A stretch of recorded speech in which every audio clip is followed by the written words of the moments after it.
வணக்கம். மதிமுகம் செய்திகள். இன்றைய முக்கிய நிகழ்வுகளை பார்ப்பதற்கு முன்பாக தலைப்புச் செய்திகளை பார்க்கலாம். திருப்பத்தூர் சென்ற முதலமைச்சருக்கு பொதுமக்கள் உற்சாக வரவேற்பு. ஏராளமான பெண்கள் நன்றி தெரிவித்து வரவேற்பு அளித்தனர். புதுச்சேரியில் இறுதி வாக்காளர் பட்டியலை வெளியிட்டது தேர்தல் ஆணையம். தொகுதிகளில் 22,452 பேர் புதிதாக வாக்காளர் பட்டியலில் சேர்ப்பு. புல்வாமா தாக்குதலின் 7ஆம் ஆண்டு நினைவு அனுசரிப்பு. வீரர்களின் சேவை நம் உணர்வில் என்றும் பதிந்திருக்கும் என மோடி உருக்கம். விஜய் குறித்து நயினார் நாகேந்திரன் அநாகரிக விமர்சனம். நயினார் தெரிவித்த கருத்துக்கு தாவேக கட்சியினர் கண்டனம். விரிவான செய்திகள். திருப்பத்தூர் சென்ற முதலமைச்சர் மு.க. ஸ்டாலினுக்கு தொண்டர்கள் மற்றும் பொதுமக்கள் உற்சாக வரவேற்பு அளித்தனர். திருப்பத்தூர் மாவட்டம் ஜோலார்பேட்டை அடுத்த மண்டலவாடி பகுதியில் இன்று மாலை திமுக வடக்கு மண்டல வாக்குச்சாவடி குழு பயிற்சி மாநாடு நடைபெறவுள்ளது. இதற்காக சென்னையில் இன்று காலை ரயில் மூலம் முதலமைச்சர் மு.க. ஸ்டாலின் திருப்பத்தூர் புறப்பட்டார். அவருக்கு அரக்கோணம் ரயில் நிலையத்தில் ஏராளமான திமுக தொண்டர்கள் காத்திருந்து உற்சாக வரவேற்பு அளித்தனர். திருப்பத்தூர் மாவட்டம் சென்றடைந்த முதலமைச்சர் மு.க. ஸ்டாலின் ஜோலார்பேட்டையில் சாலையில் தன்னை வரவேற்க காத்திருந்த மக்களை நேரில் சந்தித்து பேசினார். அப்போது வழிநெடுக மகளிர் உரிமை தொகையாக 5000 வரவு வைக்கப்பட்டதற்கு ஏராளமான பெண்கள் முதல்வருக்கு நன்றியை தெரிவித்துக் கொண்டனர். புதுச்சேரியில் இறுதி வாக்காளர் பட்டியலை தேர்தல் ஆணையம் வெளியிட்டது. தமிழகம் உட்பட 9 மாநிலங்கள் மற்றும் யூனியன் பிரதேசங்களில் வாக்காளர் சிறப்பு தீவிர திருத்த பணிகளை தேர்தல் ஆணையம் மேற்கொண்டுள்ளது. இதில் புதுச்சேரியில் மட்டும் 7.66 லட்சம் வாக்காளர்களின் பெயர்கள் இடம்பெற்றுள்ளன. இந்த வரைவு வாக்காளர் பட்டியலில் இருந்து 85,530 வாக்காளர்களின் பெயர்கள் நீக்கப்பட்டுள்ளதாக கூறப்படுகிறது. புதுச்சேரியில் உள்ள 23 தொகுதிகளில் 22,452 பேர் புதிதாக வாக்காளர் பட்டியலில் சேர்க்கப்பட்டுள்ளதாகவும், இறுதி வாக்காளர் பட்டியலுக்கு பிறகு புதுச்சேரியில் மட்டும் 7.66 லட்சம் வாக்காளர்களின் பெயர்கள் இடம்பெற்றுள்ளன. இந்த வரைவு வாக்காளர் பட்டியலில் இருந்து 85,530 வாக்காளர்களின் பெயர்கள் நீக்கப்பட்டுள்ளதாக கூறப்படுகிறது. புதுச்சேரியில் உள்ள 23 தொகுதிகளில் 22,452 பேர் புதிதாக வாக்காளர் பட்டியலில் சேர்க்கப்பட்டுள்ளதாகவும், இறுதி வாக்காளர் பட்டியலுக்கு பிறகு புதுச்சேரியில் மொத்த வாக்காளர்களின் எண்ணிக்கை 7,88,696 உள்ளதாக தகவல்கள் வெளியாகியுள்ளது. புல்வாமா தாக்குதலின் 7ஆம் ஆண்டு நினைவு தினத்தையொட்டி வீரர்களின் தியாகத்தை பிரதமர் மோடி நினைவு கூர்ந்துள்ளார். புல்வாமா தாக்குதலின் 7ஆம் ஆண்டு நினைவு நாள் இன்று அனுசரிக்கப்படுகிறது. கடந்த 2019ஆம் ஆண்டு இதே நாளில் ஜம்மு காஷ்மீரில் புல்வாமா பகுதியில் ஜம்முவில் இருந்து ஸ்ரீநகருக்கு வீரர்களை ஏற்றுக்கொண்டு சென்ற ராணுவ வாகனங்கள் மீது பயங்கரவாதிகள் தற்கொலை படை தாக்குதல் நடத்தினர். இந்த துயர சம்பவத்தில் 40 CRPF வீரர்கள் உயிரிழந்தனர். இந்நிலையில் இன்று நினைவு நாளையொட்டி சமூக வலைதளத்தில் பிரதமர் மோடி வெளியிட்டுள்ள பதிவில், புல்வாமாவில் தங்கள் இன்னுயிரை ஈர்த்த துணிச்சலான வீரர்களின் சேவை நம் உணர்வில் என்றும் பதிந்திருக்கும் என குறிப்பிட்டுள்ளார். ஒவ்வொரு இந்தியர்களும் அவர்களின் துணிச்சலை கண்டு உத்வேகம் பெறுவதாக அவர் குறிப்பிட்டுள்ளார். தாவேக தலைவர் விஜய் குறித்து அநாகரிகமாக விமர்சனம் செய்த பாஜக மாநில தலைவர் நயினார் நாகேந்திரனுக்கு பலரும் கண்டனம் தெரிவித்து வருகின்றனர். சேலம் மாவட்டம் தாவேக நிர்வாகிகள் சந்திப்பு கூட்டம் நேற்று நடைபெற்றது. நிகழ்ச்சியில் பேசிய விஜய், அதிமுக தொடங்கிய கட்சியை எடப்பாடி பழனிசாமி வைத்துள்ளதாக கூறினார். இது தொடர்பாக பேசிய தமிழக பாஜக தலைவர் நயினார் நாகேந்திரன், முதலில் த்ரிஷாவிடம் இருந்து வெளியே வரணும் என்பது போன்ற குற்றச்சாட்டுகளை முன்வைத்தார். இந்த பேச்சுக்கு தாவேகாவினர் கடும் கண்டனம் தெரிவித்து வருகின்றனர். அந்த வகையில் தாவேக பரப்புரை செயலாளர் நாஞ்சில் சம்பத் வெளியிட்டுள்ள எக்ஸ் பதிவில், வரம்பு மீறி விமர்சனம் செய்தால் தமிழக பெண்கள் திருப்பி தரப்போகும் பதிலடிகளுக்கு பதில் சொல்ல முடியாது என எச்சரித்துள்ளார். பொதுவெளியில் அரசியல் நாகரிகம் இல்லாமல் நயினார் நாகேந்திரன் பேசி வருவதாக தாவேக நிர்வாகி நிர்மல்குமார் கண்டனம் தெரிவித்துள்ளார். அதேபோல் தமிழச்சி தங்கபாண்டியன் உள்ளிட்ட பலரும் கண்டனம் தெரிவித்துள்ளனர். காதலர் தினத்தையொட்டி நடிகர் கமல்ஹாசன், கவிஞர் வைரமுத்து ஆகியோர் வாழ்த்து தெரிவித்துள்ளனர். உலகம் முழுவதும் காதலர் தினம் இன்று கொண்டாடப்படுகிறது. இந்நிலையில் பலரும் காதலர் தினத்தையொட்டி வாழ்த்து தெரிவித்து வருகின்றனர். நடிகர் கமல்ஹாசன் வெளியிட்டுள்ள வாழ்த்து செய்தியில் ஒருவர் பால் ஒருவர் கொள்ளும் காதல் தொடரவும் அனைத்தின் பால் காதல் வளரவும் வாழ்த்துக்கள் என பதிவிட்டுள்ளார். கவிஞர் வைரமுத்து வெளியிட்டுள்ள வாழ்த்து செய்தியில் எல்லா நிலைகளிலும் எல்லா வயதினிலும் காதல் நிகழ்ந்து கொண்டே இருப்பதாகவும் உயிர்கள் உள்ளவரை காதல் இருக்கும் எனவும் பதிவிட்டுள்ளார். காதலர் தினத்தை முன்னிட்டு சென்னை கோயம்பேடு மலர்ச்சந்தையில் ரோஜா பூக்களின் விற்பனை அதிகரித்து காணப்படுகிறது. 10 அல்லது 20 ரோஜாக்களை கொண்ட பூங்கொத்து போன்ற தாஜ்மஹால் ரோஜா நிறம் மாற்றும் தரத்துக்கு ஏற்ப 500 முதல் 800 ரூபாய் வரை விற்பனையாகி வருகிறது. அதேபோல் பிங்க் ரோஜா, ஆரஞ்சு ரோஜா, மஞ்சள் ரோஜா உள்ளிட்ட வகைகள் முறையே 400 ரூபாய் வரை விற்பனையாகிறது. சென்னையில் ஒரு ரோஜா பூவின் விலை 75 ரூபாய் முதல் விற்பனையாகி வருகிறது. பல பூச்சந்தைகளில் ஆயிரக்கணக்கான பூங்கொத்துகள் விற்பனையாகியிருப்பதால் மலர் வியாபாரிகள் மகிழ்ச்சி அடைந்துள்ளனர். அரசு மருத்துவமனை பிரசவ வார்டுகளில் பலத்த பாதுகாப்பு ஏற்பாடுகள் தேவை என்று தவிக தலைவர் விஜய் வலியுறுத்தியுள்ளார். இதுகுறித்து தவிக தலைவர் விஜய் வெளியிட்டுள்ள எக்ஸ் பதிவில், திருச்சியில் அரசு பொது மருத்துவமனையில் பிறந்து 3 நாட்களே ஆன ஆண் குழந்தையை மர்ம நபர் ஒருவர் தடுப்பூசி போடுவதாக ஆசை வார்த்தை கூறி கடத்தி சென்றிருப்பதாக செய்திகள் வந்திருப்பது மிகுந்த ஆச்சரியத்தையும் வேதனையும் அளிப்பதாக தெரிவித்துள்ளார்.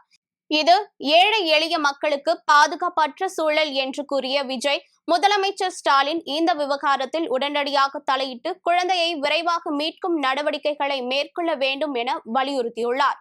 மேலும் இதில் தொடர்புடைய குற்றவாளிகள் யாராக இருந்தாலும் அவர்கள் மீது தயவு தாட்சணியமின்றி மிக கடுமையான சட்ட நடவடிக்கை எடுப்பதோடு தமிழகத்தில் உள்ள அனைத்து அரசு மருத்துவமனைகளிலும் குறிப்பாக பிரசவ வார்டுகளில் எவராலும் ஊடுருவ முடியாத அளவிற்கு பலத்த பாதுகாப்பு ஏற்பாடுகளை செய்ய வேண்டும் எனவும் விஜய் கேட்டுக் கொண்டுள்ளார்.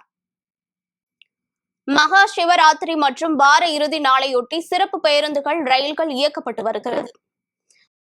மகா சிவராத்திரி மற்றும் வார இறுதி தினங்களை முன்னிட்டு 1300 சிறப்பு பேருந்துகள் இயக்கப்படும் என தமிழ்நாடு அரசு விரைவு போக்குவரத்து கழகம் தெரிவித்துள்ளது.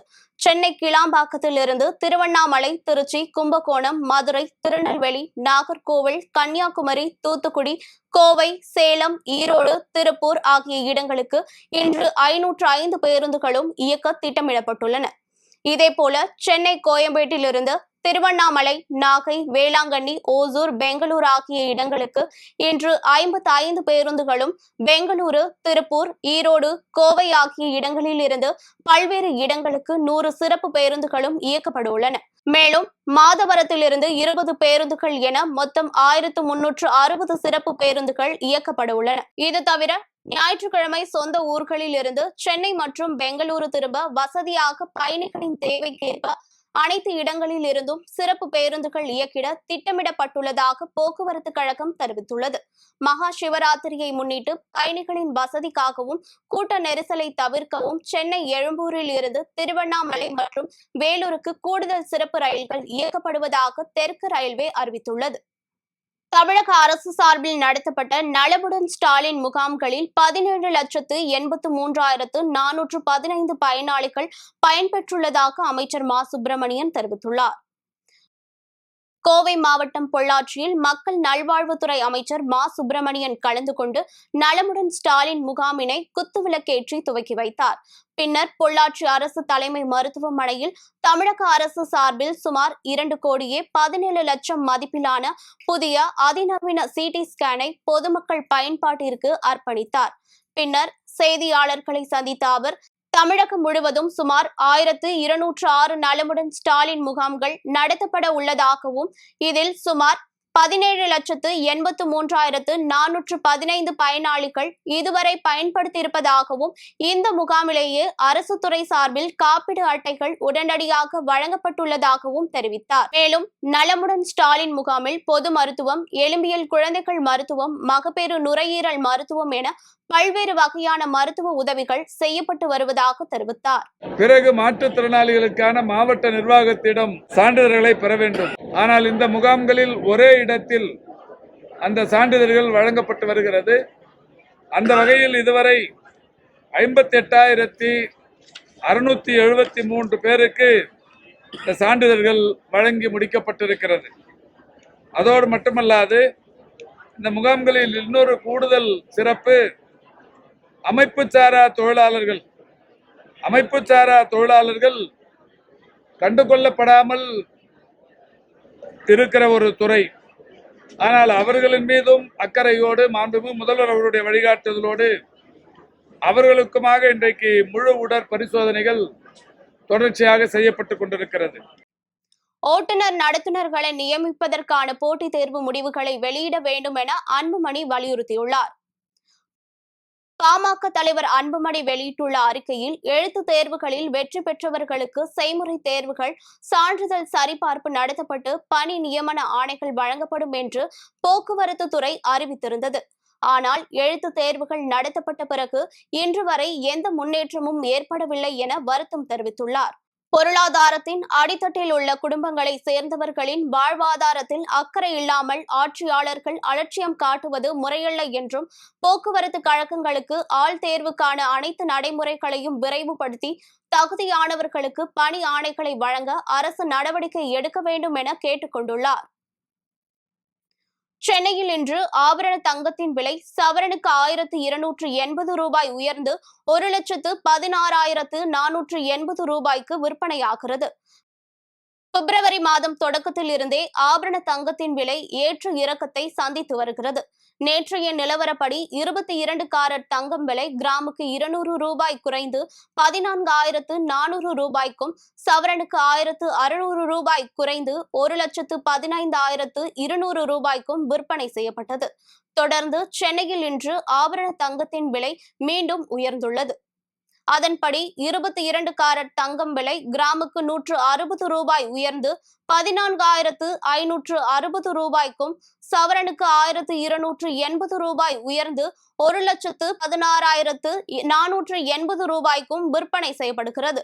மேலும் வெள்ளி விலை எவ்வித மாற்றமும் இன்றி 1 கிராம் வெள்ளி 280 ரூபாய்க்கும், 1 கிலோ வெள்ளி 2,80,000 ரூபாய்க்கும் விற்பனையாகிறது. பாகிஸ்தானில் லாரி மற்றும் பேருந்து நேருக்கு நேர் மோதிக்கொண்ட விபத்தில் 13 பேர் பரிதாபமாக உயிரிழந்தனர். பாகிஸ்தானின் கராச்சி அருகே நெடுஞ்சாலையில் பயணிகளை ஏற்றிக்கொண்டு பேருந்து ஒன்று சென்றது.